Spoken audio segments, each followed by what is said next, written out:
박수현 원내대변인입니다. 간략하게 네 가지 현안 브리핑하겠습니다. 본말이 전도된 공공기관의 정상화, 정부부터 정상화해야 합니다. 박근혜 정부의 공공기관 정상화 대책은 진단과 처방이 잘못된 본말 전도입니다.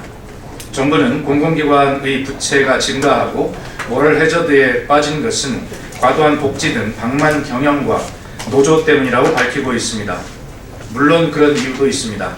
그러나 4대강 사업과 보금자리 주택 등 정책 실패를 공기업에 떠넘기고 낙하산 인사를 일삼은 정부의 책임에 대해서는 단 한마디도 없는 것 또한 문제입니다.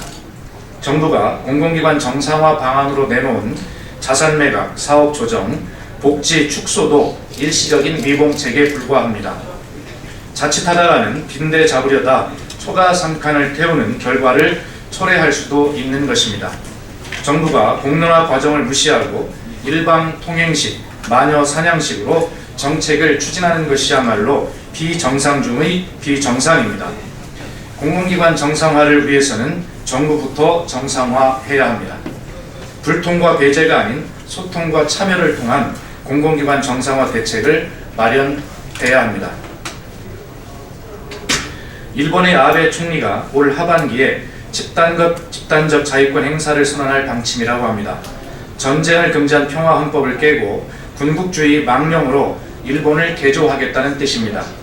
이런 와중에 김관진 국방부 장관이 지난 10일 국회 대정부 질문에서 일본의 집단 자위권은 일본이 결정할 문제라고 말했습니다. 또 김장수 국가안보실장은 지난해 10월 미국 워싱턴에서 집단적 자위권은 우리가 용인하고 말고 할 사안이 아니다. 일본 국민이 선택할 문제라고 발언했고, 윤병세 외교부 장관도 지난해 국정감사에서 일본의 집단적 자위권을 단순화해서 답할 사안이 아니다 라고 말한 바가 있습니다. 방한 중인 무라야마 도미이치 전 일본 총리가 집단적 자위권 행사를 계기로 전쟁의 길로 들어설 가능성이 충분하다라고 경고한 바 있는데, 우리나라 정부 관계자들은 도대체 어떤 생각으로 그 같은 발언을 하는 것인지 답답해도 너무 답답합니다. 박근혜 정부가 올 역사성의 망령에서 헤어나지 못한다면 그것은 일본 군국주의 망령을 부추기는 행위임을 명심해야 할 것입니다. AI 살처분 비용을 지방자치단체에게 분담하라고 하는 것은 농민과 지방을 죽이는 행위입니다. 전액 국비로 지원해야 마땅합니다. 충북 진천구는 AI 살처분 보상 시 지방비 20% 분담을 못하겠다며 거부하다가 결국 수용했다고 합니다. 2011년까지 정부는 살처분 비용 전액을 국비로 지원했으나 이후 가축 전염병 예방법 시행령을 고쳐 보상금의 20%를 지방비로 충당하도록 했습니다. 재정이 열악한 지방자치단체에게 보상금을 분담시킨다면 예방적 살처분에 소극적일 수밖에 없고 결국 사태를 악화시키는 원인이 될 수밖에 없습니다.